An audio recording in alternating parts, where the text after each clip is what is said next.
Hello friends, welcome to the world of Lean Six Sigma. My name is Mohit Sharma and I am certified master black belt. I am your coach and mentor on Six Sigma problems. Today I am going to talk about a case study. This case study is on reduction of hiring turnaround time. There was an organization XYZ in India. Over the last 12 months, the organization was observing that the hiring tat for junior level executives is going high. Against the SLA of 30 days, some cases were even taking 90 days to get hired. To resolve this issue, HR had assigned this project to a team which was led by Black Belt. The first thing that the team did was to create a project charter. The project charter has 6 elements: business case, problem statement, goal statement, scope of the project, milestones, and team charter. When they analyzed data for last 12 months, they observed that the average turnaround time is 52 days to hire junior executives against a goal of 30 days. So they took the goal statement. They want to reduce the hiring tat from 52 days to 30 days by December 2019. The scope of the team was identified.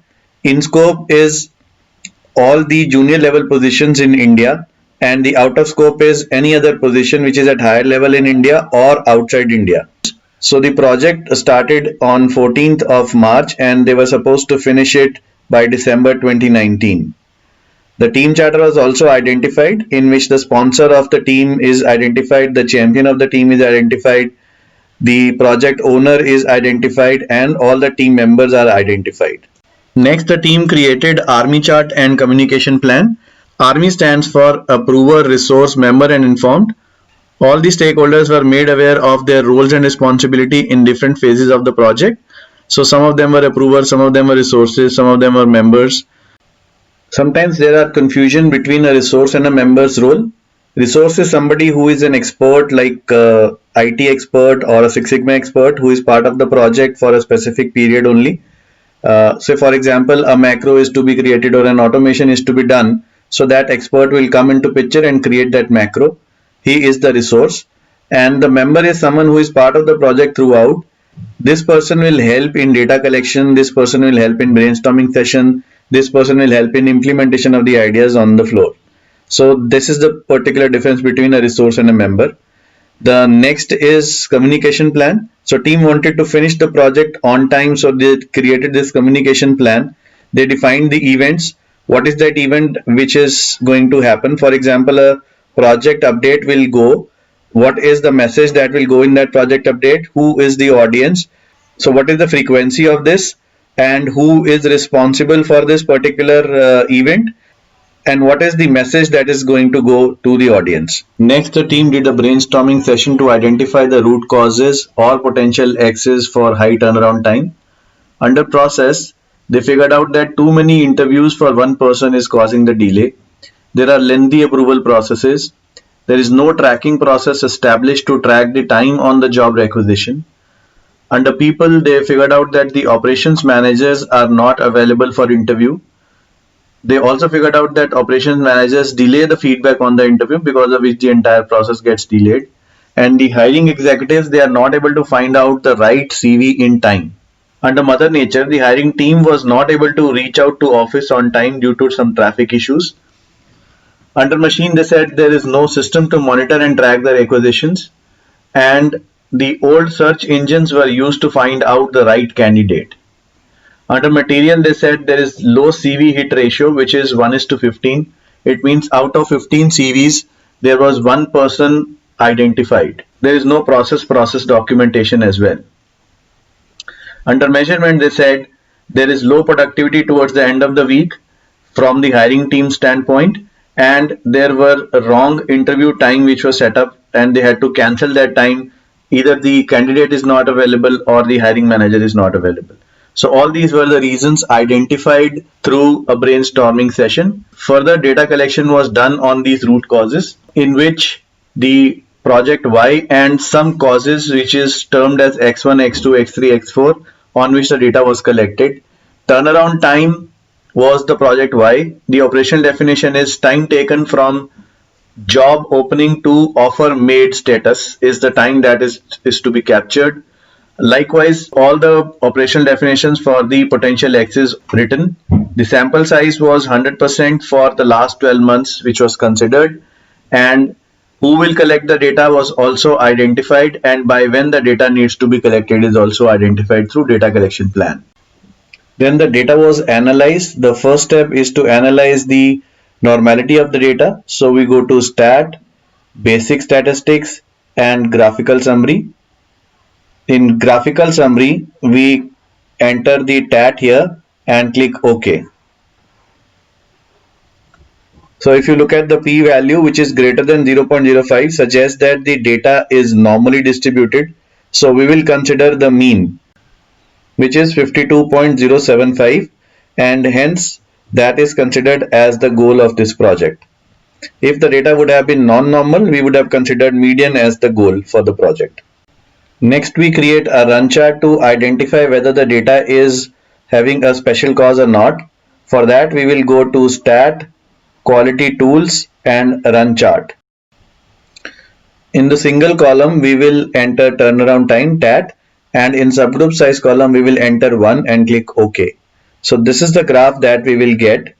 In this graph, if you look at the p-values of clusters, mixtures, oscillations, and trend, all these p-values should be greater than 0.05 to say that the data is stable. There is no special cause in the data. So all our p-values are greater than 0.05, hence our data is stable. The next is to do hypothesis testing on the potential axis. So what I am going to do is I will show you two of these hypothesis tests which I will perform on the two axes. One of them is the operating manager and the other one is the department. So for that, our y was continuous and normal and our x is discrete, which is the operating manager. So the test that I am going to perform is called one-way ANOVA test, and there are three preconditions of ANOVA. One of the condition is to see that the data is normally distributed. The second is that we have to check the variation, and the third thing is then we will check the mean. For doing test for equal variance, we will go to stat, ANOVA, and test for equal variance and click OK. Under response, you will enter turnaround time TAT, and under factor you will enter the operations manager and click OK. If you look at the p-value here, p-value of multiple comparisons is 0.00, which suggests that there is huge variation within the system. You can see the standard deviation here. The next one is the test that we are going to perform is one-way ANOVA test. For that, we will go to stat, ANOVA, and one-way ANOVA and click OK. Under response, you will enter TAT, and under factor you will enter the operations manager and click OK. P-value of this test, which is 0.000, suggests that this is a significant X. Now let us check the second X, which is department. For that, I am doing the one-way ANOVA test first. We will go to stat, ANOVA, and one-way ANOVA.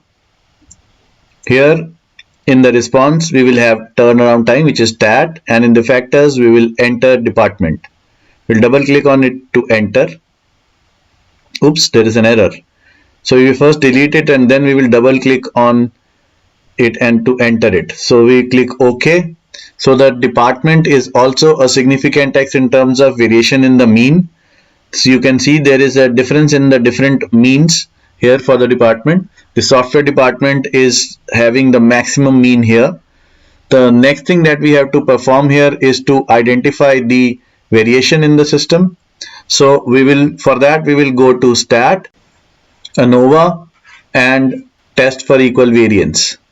In this, response will be TAT and factor would change to department. So we'll double click on it to select and we will click OK.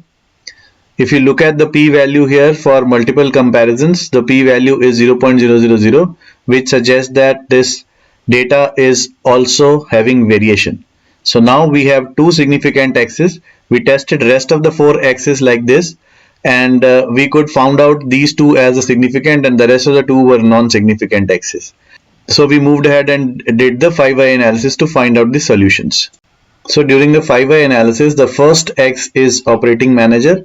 Why they were delaying it? Because they were not devoting enough time for interviews. And why they were not devoting any time?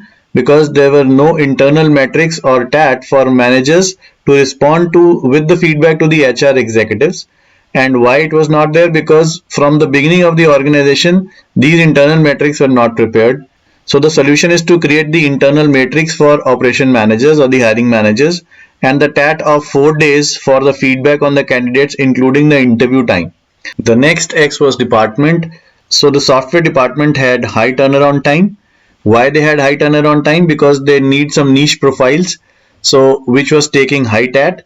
Why it was taking high TAT for niche profiles? Because the relevant search engines were not used. And why the relevant search engines were not used?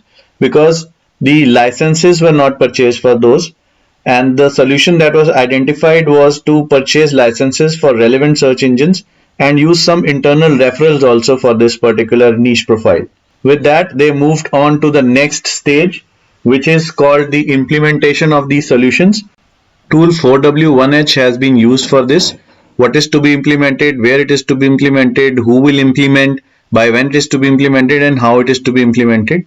The two solutions which were implemented during this phase was creating of internal metrics for operations or hiring manager, and purchase of licenses of relevant search engine.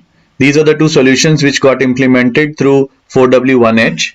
After the implementation of the solutions, the new data was collected. It was stored as after data. So we will have to stack column C1 and C4 together. For that, we will go to data, stack and columns.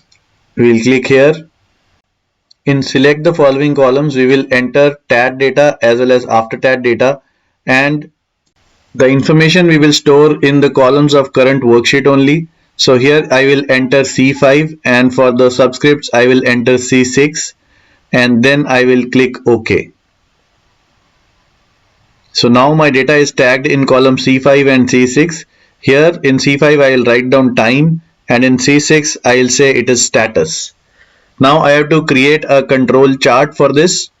For that, I will go to stat, control charts, and variable charts for individuals. Here I will select IMR chart. I will click OK.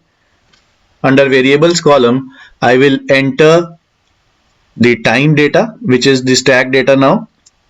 And then I will go to IMR options.